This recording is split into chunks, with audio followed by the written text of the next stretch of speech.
Welcome to the 2022 Kentucky Bourbon Festival and the first edition of the Bourbon 30 Talk Show. This is sponsored by Great Western Malting.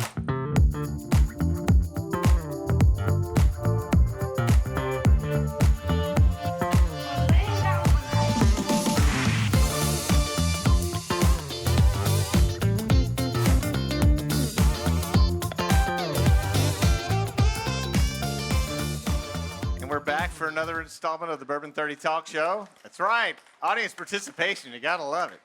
Even if you're tired because you've been walking around drinking and in the sun, thank you nonetheless. We also appreciate American Distillers. Great Western Malting, fantastic sponsor of ours, sponsor of this show specifically. So can't say you can go out and support them, but they're probably somewhere wriggled into the whiskey that you're drinking today. Always important part of the whiskey business, so thanks so much.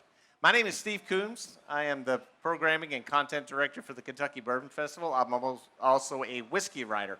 I almost said I'm almost a whiskey writer. You'd think after 10 years I would say I am a whiskey writer.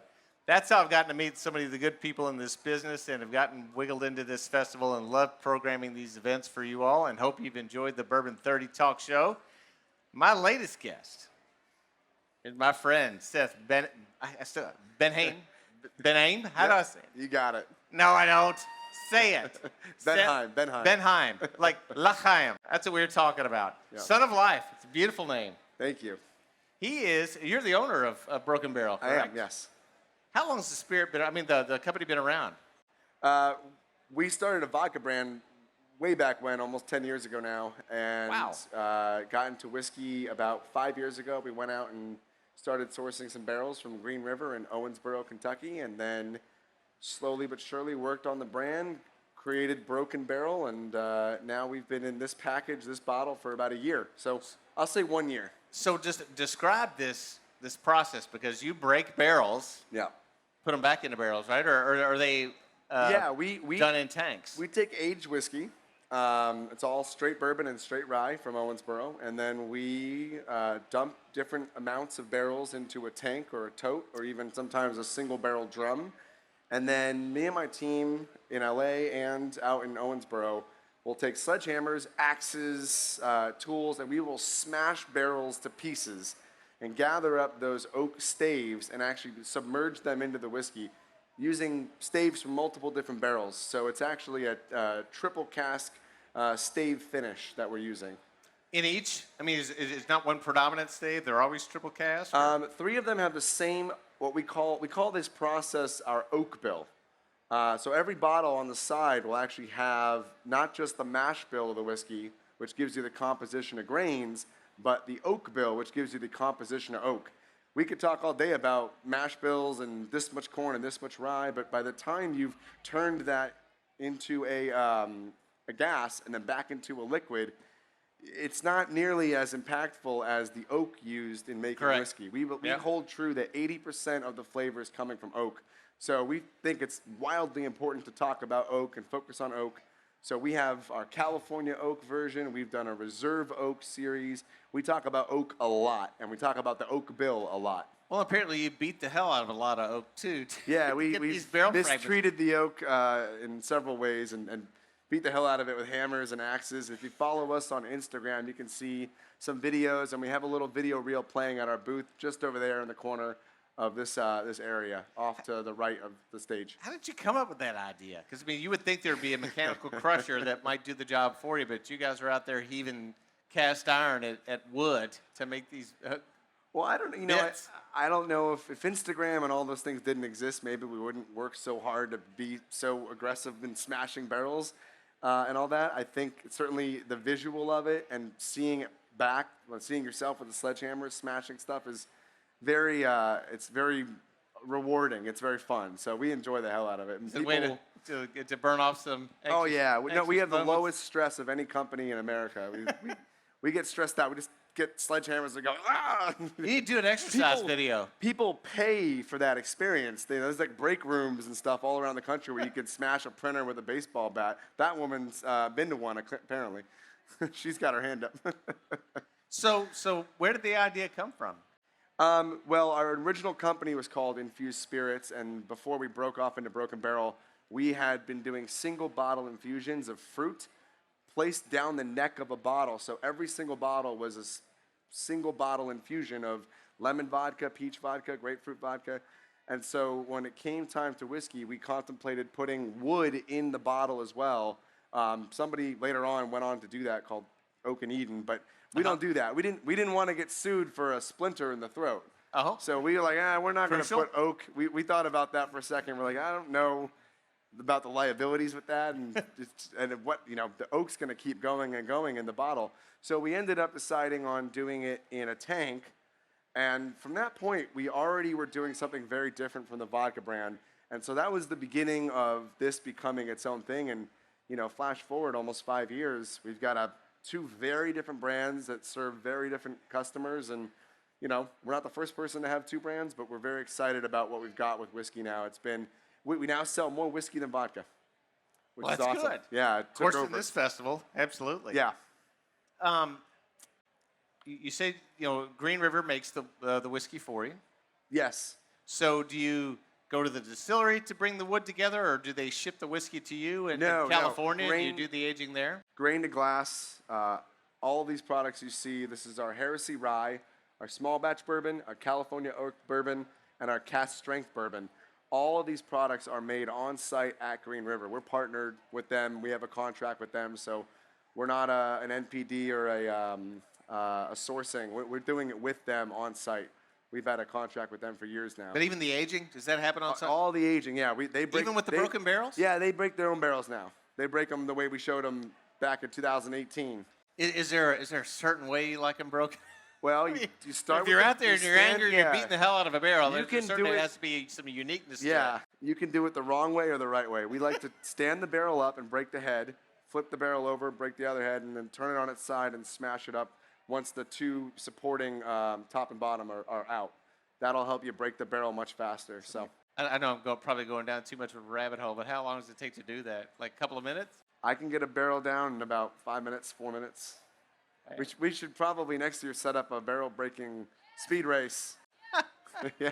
Yeah, right next to the barrel raising experience over there. Oh, is it? Are the Coopers here this year? They are. Okay, so we should do it right next to them. See if they can build one faster than we can break one. Does that sound all right? Sounds great. Sounds right. I'm an idea man. So tell me about your first whiskey that you released for Broken Barrel. That would be our small batch. We've started the company with a bourbon that is 70% corn, 21% rye, and 9% malted barley. And the oak bill is 40% ex-bourbon barrel. So after bourbon's exited the barrel, we take that ex-bourbon barrel, break it up. Then we use 40% French oak, toasted. And then we use 20% sherry cask. Oh, my God. And that is our original. I'm a Scotch drinker as well. I love Scotch whiskey. So sherry cask is kind of my way of infusing a little bit of that into this brand. PX or Oloroso? What do you like? We've used Amontillado before. We've used Oloroso. It varies. It varies. Yeah. Is that difficult getting used cooperage for that kind of stuff? Not anymore. No, I think finishing has become so prolific in the industry that there's been a lot of growth in the ability to source rare, different, exotic casks, and so we've been doing a lot of the kind of weirder stuff. Back in 2018 and 19, I was buying Amontillado, I was buying Mizunara, I was buying all these kind of obscure things before maybe they became more popular. But yeah, there's a good amount of different. It's really quite endless what you can do, especially because there's multiple different types. So as different as a 21% rye mash bill is from a 10% rye mash bill, I could just toggle the numbers on the existing 3 oaks, and it could be a very different whiskey that you taste. If I went 80% sherry, 10% French, 10% ex-bourbon, that's a different whiskey. And I haven't even changed any of the components that I'm using. So there's a lot that can be done with this brand and with this concept. So how long do the Broken Barrel pieces stay in with the whiskey when they're mingling? Minimum, we've done as little as 30 days and as long as 21 months. And just enjoyed watching it mature and keep moving on and on. Which one was that, if you don't mind my asking? Which one was what? Which one of these iterations had that 21-month-old influence? It was a batch of small batch bourbon that came out in 2021. that we had put away in 19. And through COVID and glass shortage and stuff like that, we ended up letting it sit a lot longer than we originally anticipated. But that's a great batch. Batch 11 of our small batch was pretty awesome. Typically, how old is the whiskey that you're using? Well, when we first started with Green River, we were buying whiskey from them in 2017, and they had started in 2016. So it was 9 months old back in the day. They've grown, their whiskey's gotten older. We've grown, our whiskey's gotten older. So the minimum is 2, and the maximum we're able to buy right now is 4 to 5. And so when I see if there isn't an age statement on the bottle, right? No, there's no age statement, but it's blended of different ages. Because I'm just curious, would somebody say that additional finishing? No, well, it's a finished barrel. It shouldn't affect the final age. It's the original barrel time that would be the age, right? The age I'm quoting does not include the time with the oak staves. Got it. No. Perfect. All right, so what are we drinking here? Oh, so I brought you a special bottle that we were pouring on Friday. This is a bottle that we did for a client in South Carolina. It is called our Honey Smoke. It's a rye whiskey from Green River that we shipped. So we have 3,500 square feet in California where my family and I live. That's all right. The whiskey's from Kentucky. I have 3,500 square feet, and we have 50 barrels on rotation there. And so we're able to actually do a little bit more innovation out there and be a little more one barrel at a time about things. So we sell a single barrel program out of that facility, and we do all of the larger production runs with Green River and Owensboro. Awesome. So what is the accent? Oh, the yeah. honey So accent come from this? This is the Honey Smoke was a request. I took a request from a guy in South Carolina. He said, "Can you do a mezcal and honey finished rye?" And I said, "Sure." So we took a risk, and on the bottle it says on my shirt it says we are risk takers and barrel breakers. And so we took a risk on this oak bill, and it paid off handsomely. It's a wonderful rye whiskey. It's full of flavor. It's absolutely exploding with different aromas, characteristics. Please try it. Let me know what you think. I'm enjoying it. You've already tried it. Oh, What do yeah, you it's think? delicious. I love it. I think it's great.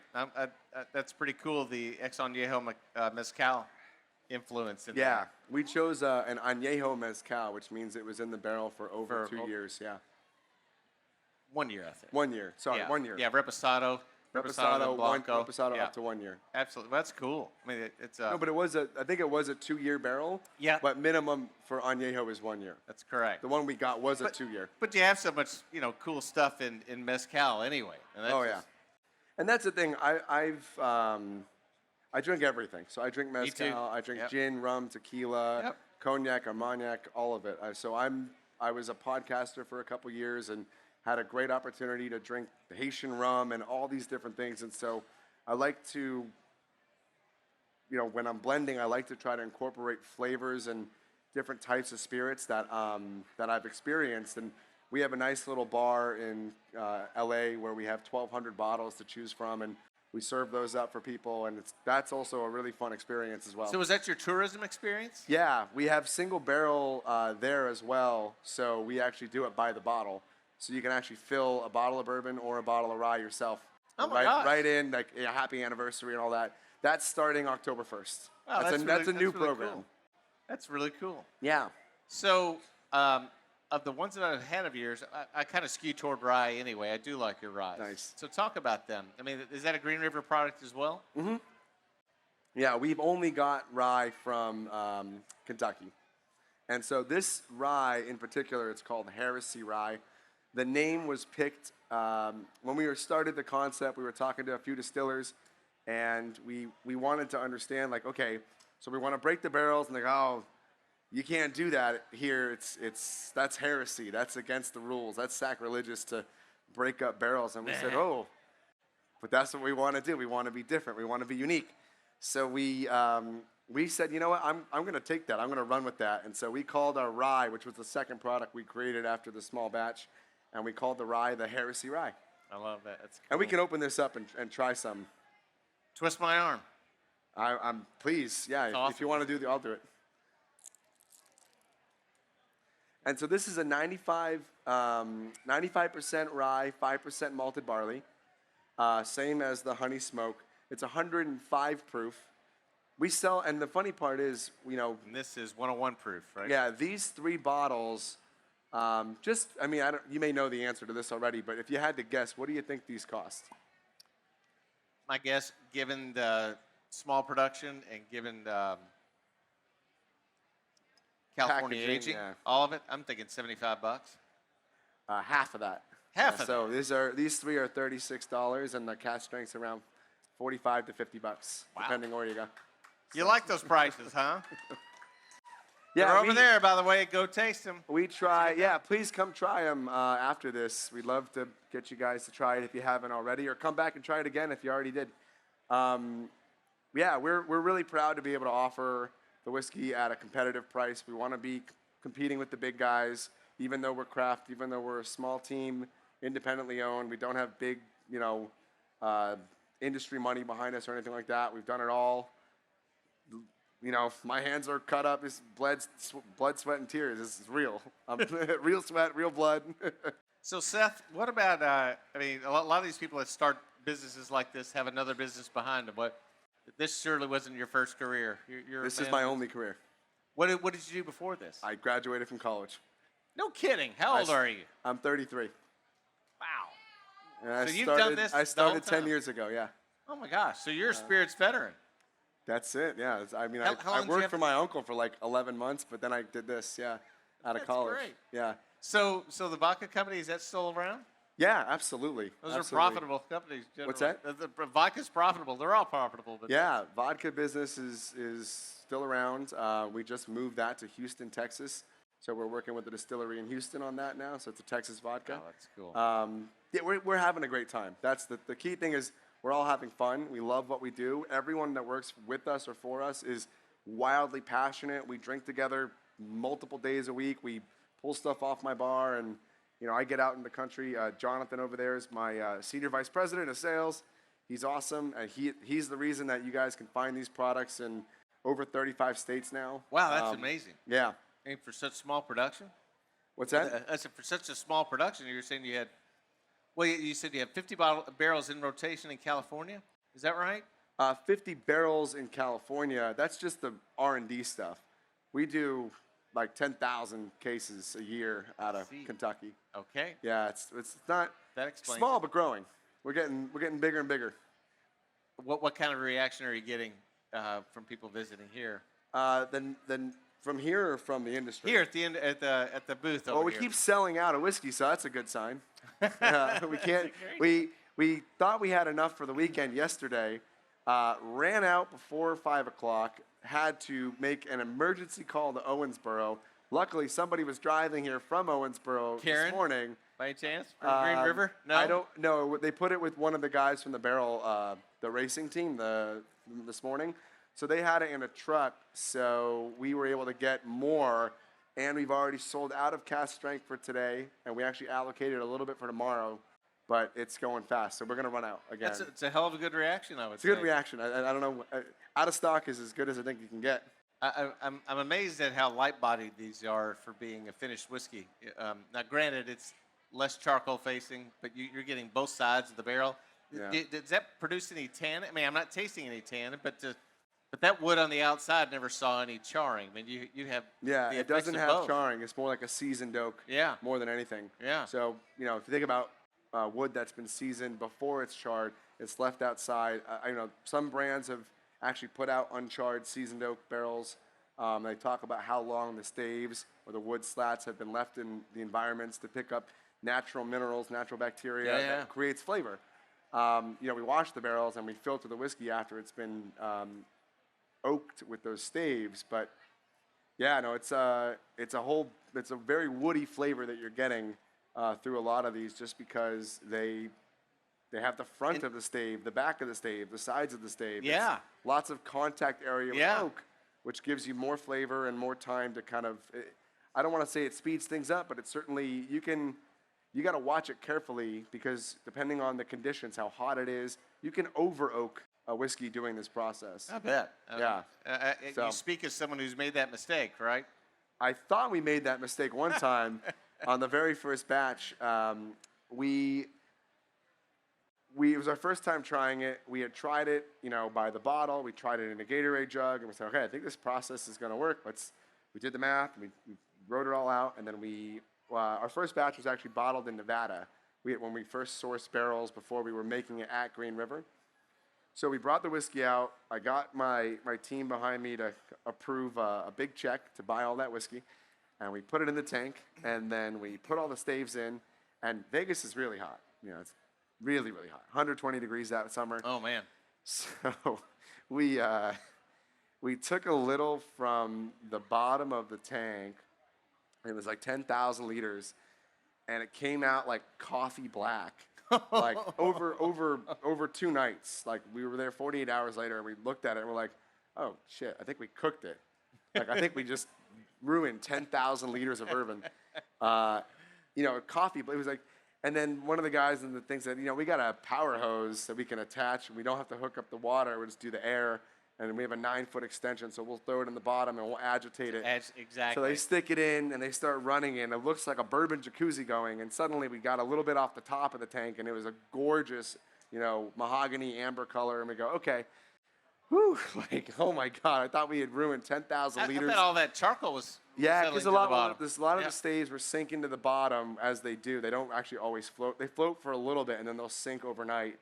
And so all the staves with the bottom tank, we hadn't agitated it at all. And this is 2017. I wasn't even 30 yet, so I was trying to figure stuff out. And crazy times, crazy days. Those were the fun days. Those were like really exciting times too, figuring things out and trial and error. We didn't have some veteran master blender distiller come in. We just figured it out. So, yeah, it's been fun. And I thought you had asked earlier what the response has been from the industry. And so I was going to say that our rye won 3 different 93-point scores this year, Wine Enthusiast Tasting Panel, double gold from San Francisco, and the Great Value Award from Ultimate Spirits. Cigar and Spirits won a 91 point, and also a Wine Enthusiast 91 point, same here, and a gold medal as well. So both 91 points, 94 points on the cast strength as well. So we've just kicked butt at the competitions, and we're doing it with slightly younger whiskey and up against the biggest companies in the industry. And so getting those scores, these are the same scores that brands like Michter's get. Yeah. And so I'm very happy with that. I can sleep nice at night knowing that these are wonderful high-ranked products that are out there, and we're providing jobs, we're growing, we're adding to the economy, so we're happy about that. That's just amazing that you're in 35 markets. Yeah, and Canada too. And where? Canada. We're Canada in as well. BC and Alberta. Yeah. Damn. Yep. Got some happy people out there. Yeah, happy people. I like it. What's your favorite of all these? My wife and I drink rye, but when I'm alone, I drink the cast strength. We share this together. It's kind of like our bottle. You said your wife and you like My wife and I drink this. Rye? I'm drinking alone right now. My wife's pregnant, so I'm drinking the cast strength. But we like to drink Hopefully the you same go to thing. another room and don't drink in front of her. No, I make her mocktails now. So I'll do non-alcoholic bitters like Fee Brothers and stuff, and I'll mix that with orange juice and club soda, and I make her mocktails, and they look really good, and sometimes I actually drink some of them. And then every week I buy her a new 6-pack of non-alcoholic beer, and we try a different one every week. Does she like any of them? There's some good ones. Because their tastes change, across Yeah, there's some pregnancy. really bad stuff in the non-alc. That's... People are like, are you ever going to do a non-alc? I'm like, hell no. I'm never doing that. That stuff's terrible. And don't ever try non-alcoholic bourbon or whatever they want to call it. That's the worst. That's the worst one, too. Yeah. Because it's the most, that's the real heresy. Yeah. Trying to make non-alcoholic bourbon.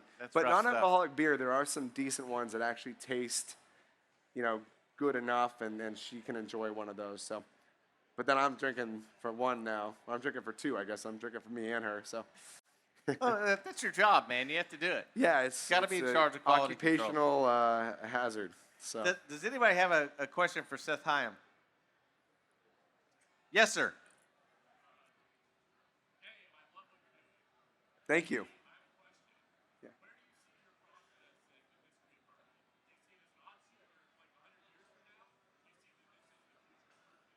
So the question was, where do you see your process in terms of bourbon? Would you be doing it 100 years from now, or is it Well, a quick end to it? the way no, so a lot of if we were like other brands, some out there that come out with these 100, 150, $200 products for 2, 3, 4, 5, 6-year-old bourbon. Nothing against it. If you got the money, spend it, have fun. If you like the whiskey, drink it. This is we look at the industry as there's the slow dollar or the quick nickel. We don't want the quick nickel. I've got kids. I'm doing this by myself with a team. I created it, so I want to leave something behind and put something out into the world that wasn't already there. I don't want to just if I'm just doing the same. If I can point to someone else and say we're doing the exact same thing, so we're just like that. That does nothing for me. Does nothing for you as a customer, as a consumer. So there's nothing really exciting or interesting to me about that. I'm way more interested in adding cool concepts like my single bottle infusion vodka or my oak bill on the whiskey. So if people 100 years from now, whether it's my brand and it's still around, which would be my dream, or even more than that, if the industry adopts and wants to get in on the whole oak bill concept and start using that name that I've trademarked and put that out, and everyone wants to put an oak bill on their bottle and use that term and be a part of that with us, that would be really cool too. If people are using oak bills in 100 years, I did something right, I think. Right? Excellent. Um, Any other questions? Seth, what do you want to say that I didn't ask you about? Anything you else want to tell we're us over about? there. Just come. If you have more questions, you want to talk to me or my team one-on-one, we're very insightful about our products. I'm pretty insightful about whiskey in general. I drink and talk about whiskey all the time. As I said before, I used to do a podcast. So you have questions about anything, anything American whiskey, Scotch whiskey, rum, gin, mezcal. I know a little bit about a lot. So It's a big industry to cover for sure. yeah, it's a lot of ground. Don't ask me about wine or beer. I don't know shit. But welcome to this business. This is great. It's Yes. a great product. It's go a taste wonderful industry. Everyone is just Very so kind. welcoming. So I'm really happy to be doing this. Thank you guys for sitting and listening. Thanks so much, everybody. Yeah. Cheers.